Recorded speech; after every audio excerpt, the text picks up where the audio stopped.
Okay, so now we're going to finish off chapter 4. Okay, so let's get started. Let's get started with the adrenal glands. So these are two small glands. One is situated on top of each kidney, and you can see it right here. Okay. Now the adrenal cortex secretes steroid hormones, which is right here. See the cortex on the outside? And the adrenal medulla, which is on the inside, secretes catecholamines, which are chemicals derived from amino acids. Now, the adrenal cortex. These steroid hormones, they produce, one of the hormones are called glucocorticoids, and one of them is cortisol or hydrocortisone. These steroid hormones have an important influence on the metabolism of sugars, fats, and proteins within all body cells and have a powerful anti-inflammatory effect. Now, cortisol creates something called gluconeogenesis, and it makes new sugars out of fats and proteins, and it regulates the quantity of sugars, fats, and proteins in blood and cells. So your cortisol level, when you sleep, it rises. Okay, so you have like a full complement of cortisol if everything is functioning properly in the morning. So you should be, when you get up, you should be awake and everything, okay, ready to go. And as the day goes on, your cortisol level decreases. So at night, when it's time for you to go to bed, you're done, okay? And then you go to bed and the cortisol level rises again, and then it falls again at night. So it goes up and down, okay? Another hormone is cortisone, which is used to treat inflammatory conditions. Um, it's very similar to cortisol, and it can treat things like rheumatoid arthritis. Now, the mineralocorticoids, these regulate electrolytes. One of them is aldosterone. This is increases reabsorption of sodium into the bloodstream and excretion of potassium. And the other group is the gonadotropins, and these are the sex hormones, androgen and estrogen, and they influence the secondary sex characteristics such as pubic and ancillary hair on both boys and girls. Now, the adrenal cortex. Let's talk about hypersecretion. So, hypersecretion is Cushing syndrome. You have excess cortisol from the adrenal cortex. These people are obese. They have a moon-shaped face, and that's due to the retention of salt and water. There's a buffalo hump due to excessive deposition of fat in the thoracic region of back, so on the upper back, like kind of by the shoulders. They have hyperglycemia, hypernatremia, hypokalemia, which is decreased potassium in the blood, osteoporosis, and hypertension. For the diagnosis, there's an increased serum cortisol, increased free 24-hour urine cortisol, a CT or MRI used to detect adrenal tumors. Now, hyposecretion is Addison's, and you'll see hypoglycemia due to the decreased glucocorticoids, hyponatremia because you have an increased sodium loss in the urine. They'll see fatigue, weakness, weight loss, salt craving, low blood pressure, and darker pigmentation of skin, such as a bronze color. They also have GI disturbances. Okay. Now, mineralocorticoids and glucocorticoids are produced in deficient amounts with adrenal cortex. And President Kennedy had Addison's, and everybody thought he had like a tan all the time. And part of that was due to this darker pigmentation due to the Addison's. Now, the adrenal medulla, remember that's the middle part. It produces your catecholamines, which are epinephrine and norepinephrine. So epinephrine increases the cardiac rate, dilates the bronchial tubes, and stimulates the production of glucose from glycogen. This is your flight or fight hormone. So it gears your body up, right? Your heart rate increases, your respiratory rate increases, it stops the digestive processes, it puts all its energy into when you make that decision, what you're going to do, you're ready to go. Norepinephrine constricts vessels and raises blood pressure. Now, both of these are called sympathomimetic agents because they mimic or copy the actions of the sympathetic nervous system. Again, here's an overview of the adrenal cortex. The you have your corticosteroids. So over here you have your cortisol, and this is a glucocorticoid. It really increases blood glucose. Aldosterone, which is a mineralocorticoid, increases sodium reabsorption, and androgen and estrogen, which are your gonadocorticoids, they're responsible for those secondary sex characteristics. And the adrenal medulla produces the catecholamines, epinephrine, and norepinephrine. Now, epinephrine, another name for it is adrenaline and noradrenaline, in case you see those. All right, the next organ we're going to talk about is the pancreas. Okay, and just there's a picture of it. The pancreas is located near and partially behind the stomach in the region of L1 and L2 vertebrae. In the islets of Langerhans, it produces two hormones. The first one is insulin that's produced in the beta cells. It moves glucose and other nutrients out of the blood into the cells. So when the blood glucose rises, insulin causes glucose to enter the blood body cells and be used for energy. It stimulates the conversion of glucose to glycogen. Glycogen is the storage form. Okay, that's how it's stored. The other hormone is glucagon, and that's in the alpha cells. It moves glucose into the blood when glucose levels are below normal. It causes the breakdown of glycogen to glucose, so the sugar content of blood leaving the liver rises. All right, now the pancreas. This is hypersecretion. So this is hyperinsulinism. Now, remember that insulin is the hormone. Okay, so if you have a hypersecretion of the hormone, you will have hyperinsulinism. So excess insulin causes hypoglycemia. As the insulin level rises, right, the glucose in the blood goes down, okay, because it's going into the cells.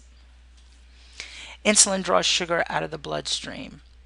Now, at glucose levels between 50 and 55 milligrams per deciliter, symptoms begin to appear. They may have fainting spells, convulsions, or loss of consciousness. Okay? So, we need our blood sugar increase. So to diagnose that, you can do a glucose tolerance test, fasting blood sugar, and do your insulin levels, and they'll be increased.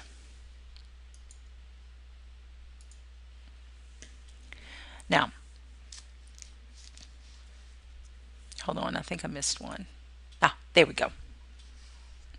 Now, hyposecretion, right?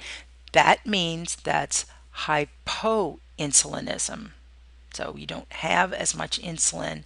This creates hyperglycemia. So as the insulin levels go down, you don't have as much to take that glucose and put them into the cells, so it stays in the bloodstream and it increases and gives you hyperglycemia. Okay, now you have two types, type 1 and type 2. Now type 1 treatment usually requires insulin. It's a complete deficiency of insulin, and it prevents the sugar from leaving the blood and entering the body cells where it is normally used to produce energy. Okay. Onset is usually in childhood, and these children are usually very thin. Now, type 2 is an insulin deficiency. It has an adult onset, and they're usually obese. The treatment for type 2 is diet, weight reduction, exercise, and insulin or oral hypoglycemic agents if necessary. Now, the diagnosis for diabetes mellitus or hyperglycemia, you have a fasting blood sugar of greater than 140 milligrams per deciliter on at least 2 separate occasions. The presence of glucose and acetone in urine, decreased blood insulin level. A glucose tolerance test is diagnostic. If their second hour is greater than 140 milligrams per deciliter but less than 200, that's a risk factor. And if their 2 hour is greater than 110 or but less than 126, that's a risk factor for future diabetes. Okay. Now there's also another test called a 2-hour PP or a 2-hour postprandial. And so you have them on an overnight fast. You draw fasting glucose. You send them out to eat, have a nice big old breakfast, and then you draw their blood again. So with normal glucose metabolism, after you eat, your blood sugar will spike, okay, because you're ingesting carbs. But by the second hour, it should come back down to normal. So a 2-hour PP, if it's greater than 200 milligrams per deciliter on the second hour, you have to confirm that by another test on a separate day. But you're looking at diabetes if you see that. And the last one is gestational diabetes, and it's type 3. Okay. They have a damaged ability to process carbohydrates. It has its onset during pregnancy. Okay.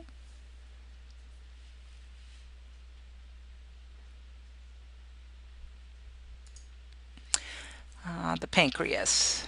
So remember the islets of Langerhans, and insulin is in the beta cells. It lowers blood sugar, converts glucose to glycogen, and glucagon, which is in the alpha cells, it raises the blood sugar because it takes the sugar that's stored as glycogen and converts it to glucose, and this will inhibit insulin. Okay, so glucagon is released when the blood sugar is between 65 to 70 milligrams per deciliter.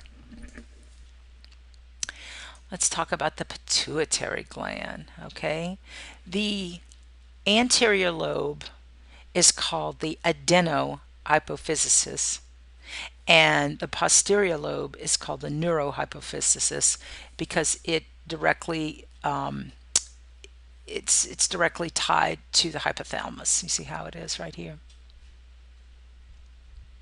Okay, and these all the different hormones and the organs that they react with. All right, the anterior lobe, again, it's the adenohypophysis or hypophysis. We have growth hormone, and it's also called somatotropin. It promotes protein synthesis that results in the growth of bone and other tissues. It stimulates the liver to produce IGF-1, which is also called somatostatin C. IGF-1 is insulin-like growth factor. The growth hormone stimulates the liver to produce IGF-1, and it's required for normal growth and proper health maintenance of tissue and bones. It produces thyroid-stimulating hormone, TSH, which stimulates the secretion of thyroxine. Adrenocorticotropic hormone, ACTH, stimulates the adrenal cortex to produce glucocorticoids. Again, in the anterior lobe, you have gonadotropic hormones, such as the follicle stimulating hormone, FSH. In the female, it initiates growth of eggs in the ovaries. In the male, it stimulates spermatogenesis in the testes. Okay. Luteinizing hormone in the female stimulates ovaries to produce estrogen and progesterone, and it causes ovulation. And in the male, it stimulates the testes to produce testosterone. Prolactin stimulates breast development during pregnancy and it sustains milk development after birth. Now, the posterior lobe, which is the neurohypophysis, two are produced. The antidiuretic hormone, or ADH, it's also called vasopressin. It stimulates the reabsorption of water by tubules of the kidney. Increases blood pressure by constricting the arterioles. Oxytocin stimulates the uterus to contract and maintains labor during childbirth. It stimulates the ejection of milk from mammary glands. Oxytocin in males causes ejection of secretions in prostate gland. Come on. There we go. Now, the anterior lobe of the pituitary, you have acromegaly, which is enlargement of the extremities caused by hypersecretion of the anterior pituitary after puberty. Increased growth hormone produced by the pituitary by a pituitary adenoma during adulthood. Bones in the hand, feet, face, and jaw grow abnormally large, producing a characteristic Frankenstein-type appearance.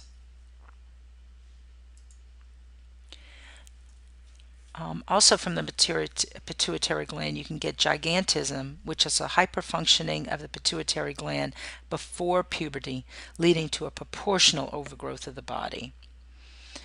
These are benign adenomas of the pituitary gland that occur before a child reaches puberty, produce an excess of growth hormone. Now, it can also cause dwarfism, which is a congenital hyposecretion of growth hormone, and it's hypopituitary dwarfism. There's another kind of dwarfism called achondroplastic dwarfism, and this is a genetic defect in cartilage formation that limits the growth of long bones. You can also have something called panhypopituitarism, and that all pituitary hormones are deficient. Children affected are normal mentally, but their bones remain small. Now, the posterior lobe of the pituitary. This is where you'll have diabetes insipidus. You have insufficient secretion of ADH, antidiuretic hormone, which is also called vasopressin. Water and salts are not reabsorbed into the renal tubules, and you have polyuria and polydipsia. So you pee a lot and you're thirsty a lot. Okay, so you have a decreased vasopressin, which means there's a decreased reabsorption. So the urine is more dilute. It's a low specific gravity.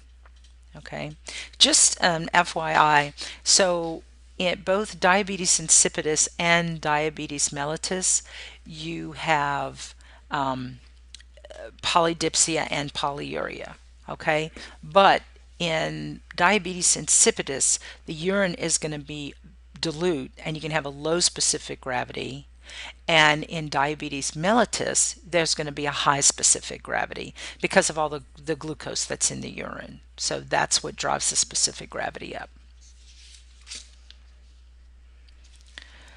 So again, this is just an overview of the anterior pituitary. ACTH stimulates the adrenal cortex. FSH stimulates the ovaries and testes. LH promotes ovulation, stimulates the testes. Growth hormone stimulates growth. Thyroid stimulating hormone stimulates the thyroid gland, and prolactin stimulates milk production. Overview of the posterior pituitary. ADH, which is also vasopressin, increases water reabsorption, and oxytocin stimulates labor. The ovaries. These are two small glands located in the lower abdominal region of the female. Estrogens, which are estradiol and estrone, are responsible for secondary sex characteristics such as hair and breast development, and progesterone prepares and maintains the uterus during pregnancy. And the last slide, the testes are two small ovoid glands suspended from the inguinal region of the male by the spermatic cord. It produces testosterone, which is an androgen. It's a male steroid hormone, and secondary male sex characteristics, the development of beard and pubic hair, deepening of voice, and distribution of fat. And that's it. Thank you.